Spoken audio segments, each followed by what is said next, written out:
Madame Evelyne, bonjour. Bonjour, messieurs les journalistes. Voilà. Madame, en tant qu'enseignante, infirmière, qu'est-ce que vous avez constaté sur le terrain, sur l'humanisation des patients ou des malades? Qu'est-ce que vous avez constaté? En tout cas, je dirais que, messieurs les journalistes, je suis infirmière pendant plusieurs années que j'ai œuvré dans le secteur de santé. Alors, nous avons constaté que dans nos hôpitaux, il n'y a pas les soins humanistes. Il n'y a pas de soins humanistes. Les soins qui priment, c'est les soins hors l'humanisme. Alors, quand on parle des soins hors l'humanisme, c'est la déshumanisation de la personne. Nous sommes là pour contribuer dans nos structures à obtenir les soins humanistes. C'est ça ce que nous sommes en train de faire comme travail actuellement. Vous faites comment pour changer le pragmatisme, comment de changer la façon où les infirmiers ou les professionnels de la santé font pour les humaniser? Qu'est-ce que vous faites aujourd'hui? Oui, nous sommes là, nous avons une organisation. Nous avons une organisation que nous appelons l'advocacy. L'advocacy, c'est une philosophie, quoi, je peux dire. Alors, nous avons organisé des cabinets de soins infirmiers. Et dans ces cabinets-là, comme les avocats ont leur cabinet, les médecins ont leur cabinet, nous aussi, nous avons nos cabinets de soins infirmiers. Et dans ces cabinets-là, nous sommes surnommés les infirmiers, infirmières advocates. Advocat, ça signifie des défenseurs. Nous sommes des défenseurs des droits des patients. Nous sommes des défenseurs des droits des patients. Nous contribuons aux soins de qualité que la personne doit recevoir en tant que personne, pas en tant que malade. Alors, nous sommes en train de défendre le droit des patients.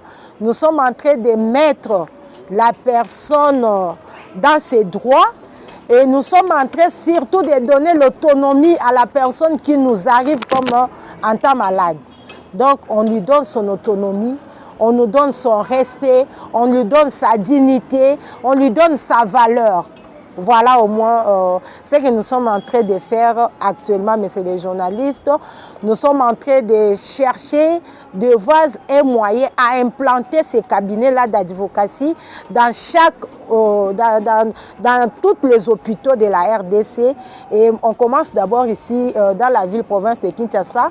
C'est là où nous allons commencer à faire ce travail-là parce qu'il y a beaucoup d'abus qui se passent dans des hôpitaux. Surtout quand la personne est profane, la personne ne connaît pas ses droits, la personne vous arrive, il ne sait pas par où commencer.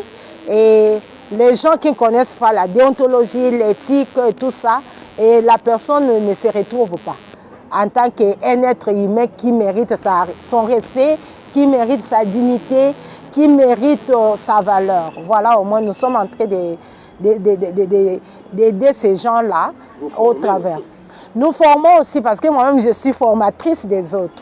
Nous formons, je suis enseignante dans des écoles infirmières, dans des instituts, des enseignements infirmières. Nous sommes en train de former aussi d'autres personnels. Nous sommes aussi, il y a une structure qui trouve que sa personnel n'est pas à la hauteur de satisfaire, n'a pas la maîtrise des soins infirmiers. Nous sommes là pour aider le structure à atteindre un peu un niveau et à connaître aussi qu'est-ce que les soins infirmiers. C'est quoi la discipline infirmière? La discipline infirmière est composée de quoi?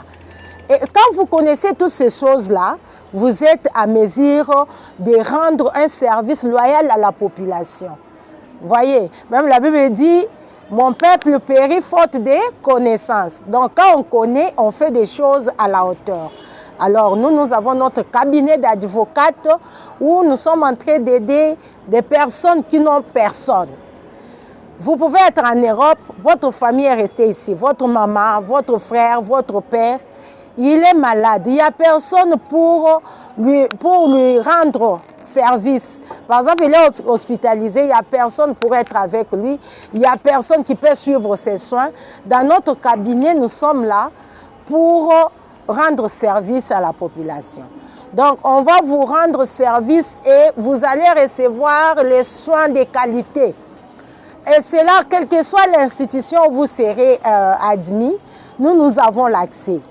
Nous avons l'accès de venir là, de demander aux médecins, aux infirmiers, qu'est-ce que vous avez fait sur ces patients, vous lui avez donné quoi, pourquoi ceci, pourquoi cela, pourquoi tout ça? Parce que nous avons considéré que dans nos institutions,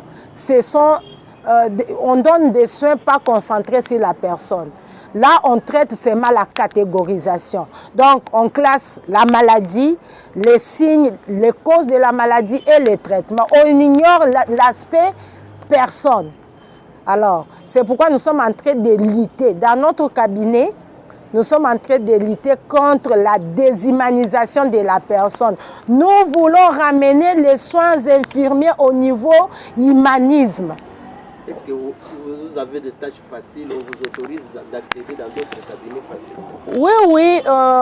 D'ailleurs, moi, je suis infirmière d'abord au niveau de la base. Avec le numéro d'ordre que nous avons, cela nous donne l'accès partout. Il n'y a pas de limite. Même en soins intensifs, on entre. Si on se présente même à la salle d'opération, nous avons l'accès. Il n'y a pas de limite. Avec le métier que nous sommes en train de faire en tant qu'advocate, nous n'avons pas de limite.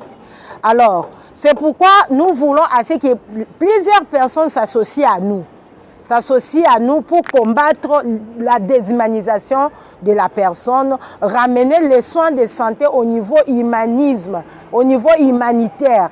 Vous voyez, les soins humanistes, c'est ça les soins qui convient. Premièrement, on voit d'abord la personne qui est venue et non l'organe qui est malade. Vous voyez, nous sommes en train de lutter contre le paradigme de catégorisation de la personne. Nous voulons la transformation.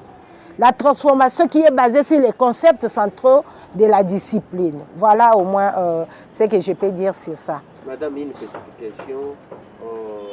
Vous êtes ici à Kinshasa, en même temps vous enseignez à Tchikapa. Est-ce que c'est une tâche facile? Ce n'est pas facile, mais tout dépend de l'organisation de la personne. Vous avez bien été reçu par le DG de l'INSTEM? Oui, je salue monsieur le professeur associé, monsieur Grégoire Bosco Chitengetchamouyaya. C'est un homme qui booste les femmes. Lui, en tout cas, il a les mêmes visions que les chefs de l'État.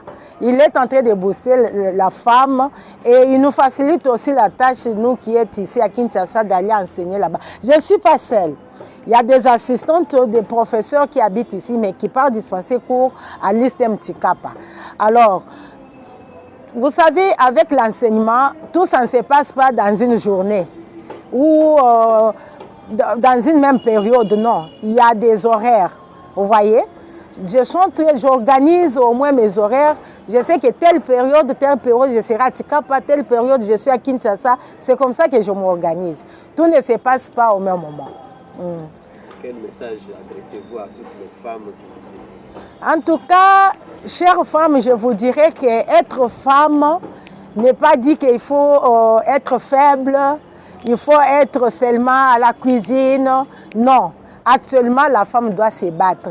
La femme doit se donner, doit se valoriser. La femme doit aller loin avec les études.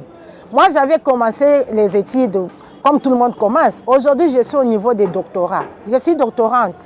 Alors, les difficultés, les foyers ne doivent pas m'empêcher à ne pas aller loin. Il faut avoir la vision d'aller plus loin et faire tout ce qu'une personne peut faire. La femme n'est pas une personne moindre que l'homme, non. La femme a l'intelligence, il a la sagesse, il a des capacités. C'est à nous maintenant de développer ce que nous avons en nous. il faut éviter des complexes et tout ça. Donc, c'est ce que je peux demander aux femmes, d'être un peu courageuses, d'être déterminées. Vous avez aussi des modèles? Oui, oui. Moi, j'ai une femme modèle qui m'inspire actuellement, c'est Madame la Première ministre Judith Suminwa. En tout cas, elle est vraiment un modèle pour moi. Donc, je me dis, waouh, la femme peut aller loin. Il y a des femmes professeurs, par exemple, le professeur Marie-Claire Omagnondo, parce qu'il m'a dispensé cours à l'ISTEM Kinshasa. Moi, je me disais toujours, moi, je vais arriver là où cette femme est arrivée. Ce sont des femmes modèles. Voilà. Donc,